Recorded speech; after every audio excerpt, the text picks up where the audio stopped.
Daisy അമ്മയുടെ പേര് പറയുമ്പം ശരിക്കും ഞാനിങ്ങനെ ആലോചിക്കായിരുന്നു എന്ത് പറയണം. കാരണം ഞങ്ങൾ കുറച്ചു മുമ്പ് സംസാരിച്ചപ്പോഴത്തേക്കും ഞാൻ ചോദിച്ചു അമ്മയുടെ പേരെന്താ. അപ്പോൾ പറഞ്ഞു അത് എനിക്ക് പല പേരുകളുണ്ട്, പല സമയത്തും പല പേരുകളാണ് എനിക്ക് വന്നുകൊണ്ടിരുന്നത്. ആ ഒരു കഥ ഉണ്ടല്ലോ, അതെന്തായിരുന്നു? അത് തന്നെ തുടങ്ങാം. അത് പറയാനാണെങ്കിൽ എൻ്റെ പേര് ഡെയ്സി എന്ന് തന്നെയാണ്. പക്ഷേ ഞാൻ കൊല്ലം ജ്യോതി തിയേറ്റേഴ്സിൻ്റെ ഇവിടെ പോകുമ്പോൾ അന്ന് ഭയങ്കര കർശനമായിരുന്നു ക്ഷേത്രത്തിൽ ക്രിസ്ത്യാനിയുടെ പേര് പറയുന്നത്. അപ്പോൾ അവർ തന്നെ എനിക്ക് പേരിടും. തിരുവനന്തപുരം ശാന്തമ്മ, ശാന്ത, തിരുവനന്തപുരം വസന്ത, അങ്ങനെ അവിടെ വിളിച്ചു. ഇപ്പോൾ അതൊക്കെ അങ്ങ് മാറി. അപ്പം ഞങ്ങൾക്ക് നല്ല വലിയ വലിയ ക്ഷേത്രങ്ങളായിരിക്കും അന്ന് പ്രോഗ്രാം. അപ്പോൾ ജെയിംസ് എന്നുള്ളതും മാറ്റും.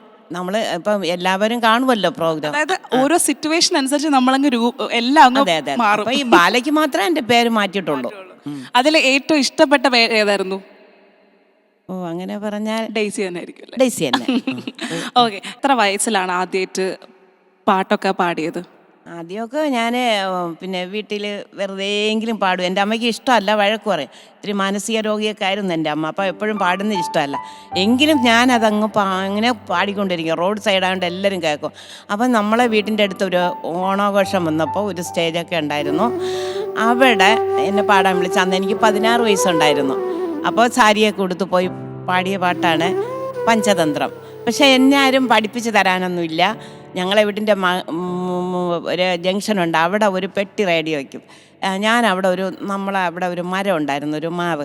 ആ മാവിൻ്റെ മണ്ടയിൽ കയറിയിരുന്ന് ഈ 10 പാട്ടും, അന്ന് അതിനെന്തോ പറയും ഈ 10 പാട്ടിടുന്നതിന്, ആ 10 പാട്ടും കഴിഞ്ഞിട്ട് ഇറങ്ങി വരും. അപ്പോൾ അങ്ങനെ കിട്ടിയ പാട്ടാണ്. പിന്നെ ഈ എവിടെയെങ്കിലും കല്യാണത്തിന് പോകുമ്പോൾ അതിൻ്റെ അടുത്ത് പോയി നിൽക്കും, എനിക്കൊരു പാട്ടിട്ട് തരുമെന്ന് കേൾക്കാം. അങ്ങനെയാണ് എൻ്റെ പാട്ട് പഠിത്തം. എനിക്ക് തോന്നുന്നു ആ ഒരു പഴയ കാലഘട്ടം എടുക്കുമ്പോൾ അന്ന് ഈ പാട്ടൊക്കെ കേൾക്കാൻ പോലും ഒരു അവസരങ്ങൾ കുറവായിരുന്നു അല്ലേ? ഇല്ല ഇല്ല അല്ല, ഇന്നത്തെ തലമുറ നോക്കുകയാണെങ്കിൽ ഒരുപാട് രീതിയിലൂടെ നമുക്ക് മൊബൈലിൽ എപ്പോഴും പാട്ടൊക്കെ, എന്നിട്ടും പലരും പാട്ട് നന്നായിട്ട് ആസ്വദിക്കുന്നില്ല. അപ്പോൾ ഈ പഴമയിൽ നോക്കുമ്പം ആ റേഡിയോയിൽ വരുന്ന 10 പാട്ട് കേൾക്കാൻ വേണ്ടിയിട്ട് നിൽക്കുന്ന, അതും വീട്ടിലും അമ്മയ്ക്കും സപ്പോർട്ടല്ലായിരുന്നു. ഇല്ല. ശരിക്കും അപ്പം ഇപ്പൊ ഓർക്കുമ്പം വേദന തോന്നാറുണ്ടോ? വേദന എന്ന് പറയുമ്പോൾ എന്നെ ആര് തടുത്താലും കേൾക്കില്ല. ഞാൻ അതങ്ങനെ ആവർത്തിച്ചുകൊണ്ടേയിരിക്കും. സംഗീതത്തിനോടുള്ള സ്നേഹം. അതെ അതെ അതെ. അപ്പോൾ എനിക്ക് തോന്നുന്നു തുടക്കത്തിൽ ഈ പറഞ്ഞ പോലെ ആദ്യമായിട്ട് പാടിയ ആ ഒരു പാട്ട്, നമുക്ക് ആ ഒരു പാട്ട് തന്നെ ആദ്യം ഞങ്ങൾക്ക് കേൾക്കാൻ ആഗ്രഹമുണ്ട്.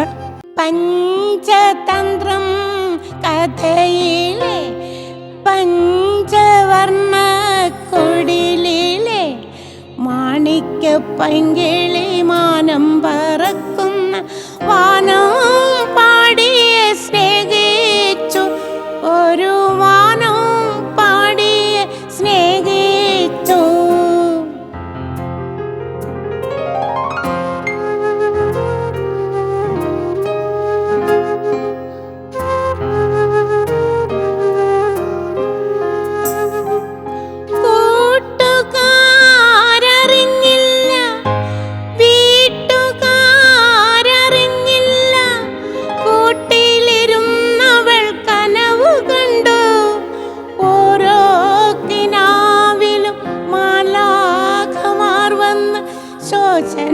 പുഷ്പങ്ങൾ ചൂടിച്ചു, അന്ന് ശോചന പുഷ്പങ്ങൾ ചൂടിച്ചു.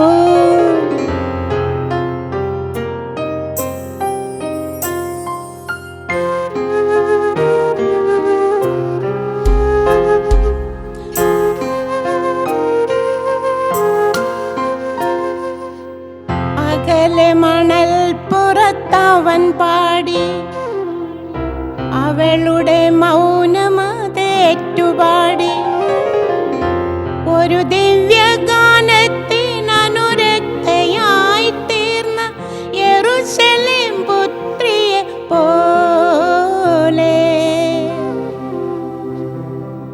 പഞ്ചതന്ത്രം കഥയിലെ പഞ്ചവർണ്ണ കുടിലിലെ മാണിക്യ പൈങ്കിളി മാനം പറക്കുന്ന വാനം പാടിയെ സ്നേഹിച്ചു,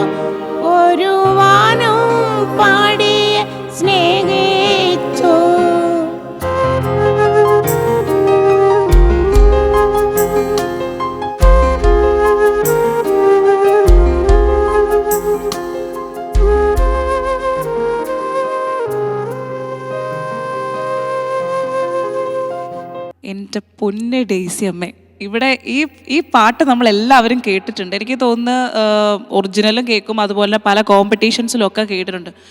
പക്ഷെ ഇത്രയും ലാളിത്യത്തോടു കൂടി എൻ്റെ പൊന്നെ, എനിക്കാണെങ്കിൽ ഇങ്ങനെ ഓരോ വരികൾ കേൾക്കുമ്പോഴും ആ ഒരു കഥയിലേ എന്ന ആ ഒരു ഫീലിംഗ് ഇല്ലേ, അപ്പം അമ്മ പാടുമ്പം ആ പാട്ടുകൾ കേൾക്കാൻ വേണ്ടിയിട്ട് അങ്ങ് കാത്തിരുന്ന ആ ഒരു കുഞ്ഞമ്മേനെ ഞാൻ ഓർക്കുകയാണ്.